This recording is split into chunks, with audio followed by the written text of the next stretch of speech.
So that's the end of the demo. If you guys have any questions, I can answer them for you now. Mike will fly around a little bit and show you guys some new stuff as I'm answering those. So feel free. Okay, so you've shown us basically 1 through 20 for the 2 zones. How long would you expect an average player to take to get to 120? I mean, you're saying don't grind, but you're showing 2 very large zones. Do we have an average time for that yet? We haven't done that time yet. Okay. And all that sort of stuff will be changed and tweaked and everything, so depending on how play tests go and all that sort of stuff, of course. Right, but usually, a target or something like. No. Yeah, not yet. I think what I would say though is these zones are big, you know. But what we have tried to do, both from a design standpoint, like we allow you to choose a lot of the places that you go. So, we will direct you to some content, other content will be found, right? So it's not necessarily that you have to do every single thing in a zone. Mm-hmm. We've harped on it a lot, right? But, even though these zones are big, we've tried to make the subzones within them very unique. Mm-hmm. So even though you're specifically in the same zone, each of these different places will have their own story. And so we hope, right, that along with the variation in combat and the creatures that you're fighting will fight, I think, that sense of grind that people get just being in the same place and fighting the same things over and over. With the size of these zones that you have, what sort of, are you going to use some sort of mount function to make it easier to traverse? So we haven't talked at all about the specifics of mounts, but I can say that we will have them. And I can't talk specifically to the thing I think you're talking about, which is like a taxi system or whatever, right? But yeah, if you had a fast travel function, some sort. But we for sure, those are things that they're things you come to expect in other MMOs, and so they're things that that we talk about actively, and we'll be revealing more information about that stuff as we get further along. Okay. The trailers that you guys originally showed kind of gave hint to a very strong narrative structure in the game. Will you be focusing on that? Will the majority of it be like PvE, where you have a very solid storyline that you'll be working through? So that's kind of my gig, right? Like, yeah. So what I will tell you is we will be telling. My job between 0 and 60 is to introduce you to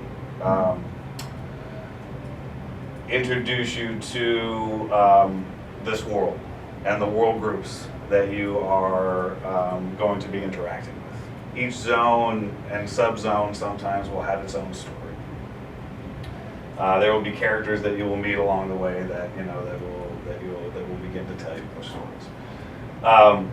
When we get to Cap, then we release what's known as the world story. So if 0 to Cap has been about introducing you to Nexus and the things that took place here, introducing you to the overall conflict that will drive, the sort of the antagonist, right, and who that is and how that came to be. The world story is about how you're going to solve that problem. And so, 0 to Cap is more of an open world structure, but when we get to Cap and we begin to incrementally release the world story, it will have a little bit more of a linear progression. And that tells the story of how you solve the problem and the mysteries of Nexus. Interesting. So your Endgame material is essentially the primary overarching story. What are you going to be utilizing to keep a player interested in going after that after they've already capped their character? Well, that's the reason why we have the world story, the idea of the world story, is because we understand that one of the big issues with many MMOs is that there's tons of content, before you get to Cap, and then when you get there, there's not so much.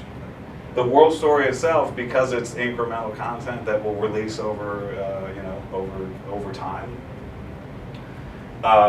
it is meant to serve that purpose of giving you something new You know, it's not just a series of daily quests, things that you've done, you know, 100 times, but it's a series of new experiences that are going to tell the epic story that we've been setting up through progression. And just to be clear, the world story is just one aspect of what we call our Elder games. So for those people who are really focused on story and they like learning about what happened on Nexus and what happened to the Elden and the role that you're going to play in solving the big problem, that'll be the kind of content I think they will enjoy, but we'll have a whole series of other Elder games for different kinds of players. We are focusing on that right now. Like, we understand that it's too late if you've shipped and you don't have it, so when our game ships, we will have tons of Elder game content for a whole slew of different players. Okay, so for the most part, I'm assuming solo play, and especially with the really active combat, it's going to be difficult to have a lot of people involved. But how am I going to play with my friends? So, the group dynamic is something that we've been working a lot, you know, not only from the combat perspective, but also from the perspective of how paths work together. Mm-hmm. So we understand, you know, a lot of players out there play by themselves, but there's a big percentage of players that play in groups. Right. So all of our systems, whether it's combat or whether it's our path system or even just general questing, is all being designed and tested and tweaked, you know, so that it's not only enjoyable for a single player, but also enjoyable for groups. So we always take that into account. And, you know, when the game ships, you will be having just as much fun playing as a group as you do playing by yourself. It's going to be like, like guilds, clans, you know, that kind of thing. We haven't talked about any of that yet. There's going to be a whole slew of information that we bring out later this year and into next year as we start to ramp things up with getting the game out there. I mean, we've been pretty quiet for the last 12 months whilst we work on the content in the background. We came out with a bang last year, CG trailer and a demo at the same time, which no one's really done before. And we have just spent this time focusing on what makes the game good, the content to get to level cap, and then the Elder game afterwards. Mm-hmm. So the short answer will be we'll have more things coming up in the near future, and we'll be able to introduce everybody to a lot of the things that we really want to talk about, but it's also part of our ethos is we won't show it until it's ready. We won't talk about it now and then 6 months' time show it. We'd rather just say, here it is, and then show it on screen and then do it. But it's safe to say that, you know, there are systems. I mean, we have a whole social systems team, and those are extremely important systems in these games, so it's a big focus for us. So we're looking forward to when we can tell you guys more. Yeah. Okay. And did you guys have a projected release yet? Not yet. No. Okay. So, I don't know if you answered, I mean, how many different zones do you plan on having? A lot. So we've only shown, I mean, between last year and this year, we've only shown the first 2 areas for the exiles. So this is only one side of the factions. It's only a small part of the content that we've shown for the exile faction themselves. And there's a lot more to come over the coming months, which we're really excited to show off. I mean, we've got a super talented art team. All of our teams are super talented, and we don't want to just pick one out and say that they are, but I mean, the art guys just blow me away with what they do every time. We've got a giant robot blowing lasers out of its eyes. I can fly around this zone and pick a fight with robots about 3, 4, 5 times the size of me in this zone alone. So I'm pretty stoked to be when we get to that point that we can show more of the zonal content off. So Now that you were demonstrating like the soldier and explorer and those subclasses, or Paths. the paths, right? Yeah. So what's the actual player progression like? Like, is it a skill structure? Or is it? So I can't talk about the specifics of the system, but I can say that the progression for paths is a different path than regular progression. Right, but what's the regular progression like? Or is that the one you can't talk about yet? Do you mean just like regular level progression? Yeah, like, well, I mean, like, are we utilizing classes, or is it simply a skill-based system where you kind of generate your own classes? No, you have classes. Okay. So you'll choose race, class, and path. when you're in, like if we're doing a different path, then we would get different things to do in the same place. So yeah, so that's something that we've been working. We were talking before about sort of Right. player synergy, right? So one of the things that was important to us about the path system is, you know, yeah, you're going to have different tasks to do, but if you're in a group, you guys can help each other do those tasks. So there'll be rewards for both sides depending on what you do. Some of the stuff that's really cool is like, let's say you're an explorer, you can find a hidden cave, let's say, you know, which only an explorer can discover. But if you're in a group and you discover this hidden cave, then when you go inside, there will be content in there for the other paths, which they wouldn't have had access to unless they were dragging an explorer around in their group. So, And you wouldn't see their content if they weren't there with you. You're just going to be different. well, you might not even be able to get in. If you're, let's say you're a scientist, you couldn't get in there to do that content unless the explorer had opened up the cave. Right, but if I was explorer and I went in and like I would need a soldier to help me, so it would be different. No, so there would be explorer-specific content in the cave Uh-huh. that you can do either by yourself or with a group. Uh-huh. But there would also be things for Okay. the soldier to do and things for the scientist to do that you can all do together or separately, depending on how you guys want to. Okay. Makes sense. Cool. And do you, I know you don't have a release projection. Do you have a playable demo projection at all or anything like that? Or? So we're currently in a very closed alpha friends and family at work, Oh, okay. at the office, and we're trying to expand that pool and then hopefully starting to expand that out a little bit further as we get move into next year. We just want to make sure that everything is super polished, and when we get it out there, it's a kick-ass experience for people to play. We don't want them to get in and just. We want them to be really engaged with this, and that's what we're aiming at the moment. That's the whole progression from now moving forward with showing this demo and the content we've got at the moment right way through. Alright. Alright, so we've seen a lot of MMOs come out recently. Why will this one stand out? Well, I think it'll stand out for a lot of the reasons that we've said today. First and foremost, I think it'll stand out just because the art side of it is sort of unique. It has a lot of that personality we were talking about, not just in the visuals, but in the way creatures move and the way you move. There's just a certain style to the game that, when you play it, it's addicting. It's very accessible, it's very familiar, it's just a lot of fun.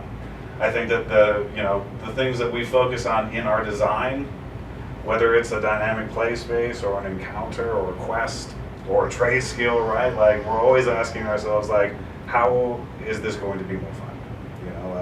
Not just that it has to exist because these systems are expected, but how can we make this a fun system?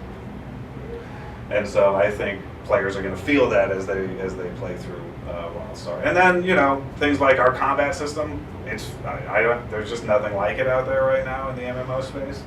I think people are going to like that. I also think that that the path system is something that's different, right? Where we are actually asking you, what kind of content do you like as a player? Are you an explorer? Are you a guy that likes to fight? And we are going to give you lots more content so that you can enjoy that as you're playing through, which makes your experience different each time that you play through from the beginning of the from the beginning to the end. Don't forget housing, which is going to be one of the big features of the Housing box. is very cool too. I was going to ask if you're able to talk more about it, about housing. We would love to. We've got, we're going to be doing a few big releases coming up, and that's pretty much going to be some of the information that we're going to look at talking about further. I would love to, Chad would. Yeah. We would probably make Boromir explode if we did. But we can say we've played it and tested it extensively, and it's just a lot of fun. From the feedback we've had in the video as well, everybody's seen it and they're just like, yes, we're going to have housing from the start. There's going to be some cool things to do in there. And then when we can actually get people to hands-on with the housing system, they're going to have a fun time. In the studio, people have just been playing it, and I have to stop because I'm going to. But yeah, it's going to be fun. can you give any sort of hint as to how the housing structure will affect the actual game, aside from just being, hey, look, you got your own place? No. Honestly, guys, stay tuned. Stay in touch with us, stay with myself. I know our agency reached out to you guys to book this, so stay in touch with them as well.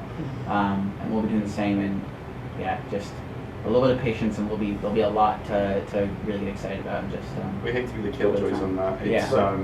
Already we- said it last year. we want to make sure that when we talk about it, that the people involved can then play it, and they can look at it, and they can see it, and they can get their hands on.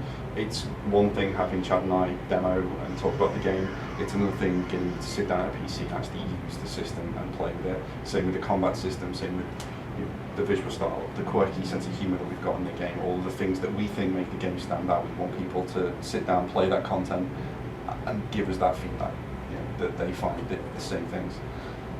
That kind of brings up a question. So you've been working on it for a year, you've been really quiet about it, but has anything come out? You don't have to say what specifically, but if things come out where you've like, oh, we need to do something like that because people really like that, or do you stick pretty much to what the original plan was? So we've had a fairly robust plan that we've been working towards right the way through. The one differentiation that we had from last year is the combat system, which we touched upon. We've taken the old click and press a button. We've got that system still in place, but then we brought in the freeform targeting and freeform combat to make it easier for people, if the more skilled players, to draw in more mobs and to just to have a more varied combat experience. So that was one of the things that we brought in over this year. But I couldn't say if there's been any more influences that have come into the game. I wouldn't. Yeah, I On the mean, more side, the story of Carmine, we basically spent the first couple of years just doing R&D, developing the technology, the drive, our world and our systems. And then we basically spent about 3 years, the last 3 years, really honing in on the IP and the things that we want to achieve, based on, we're a company of gamers, right? So we had some things that we really wanted to achieve, and that playbook hasn't really changed too much.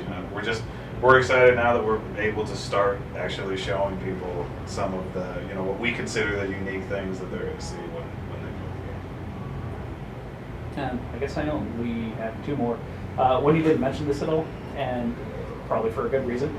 Are you going to have any sort of crafting system set up? So that's part of the trade skills that as you go through Galaris, is the first time you're introduced to it. Sorry, not Galaris, Geldard. Yeah, the town.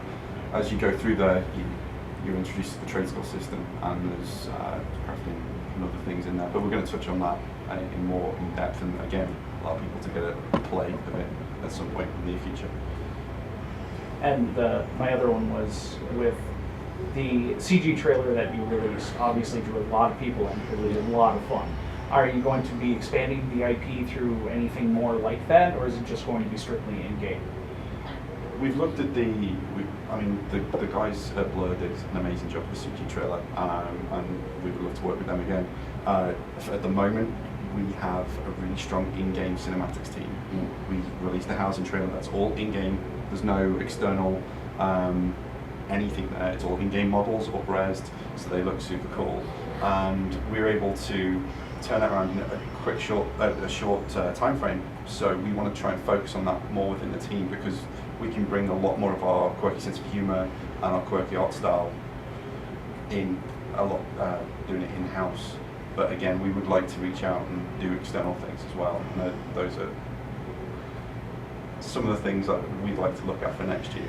Yeah, I mean, obviously, right, a game like this with the style and the personality, there's going to be tons of transmedia opportunities, and we're going to take advantage of those whenever we can. There'll be the social, our website, Facebook. There's going to be other things, so watch the space. We do have to wrap it up at this point, Okay. unfortunately. So, but thank you. Yeah. Thanks a lot. guys. Thank you guys for coming. I think I did check about like 2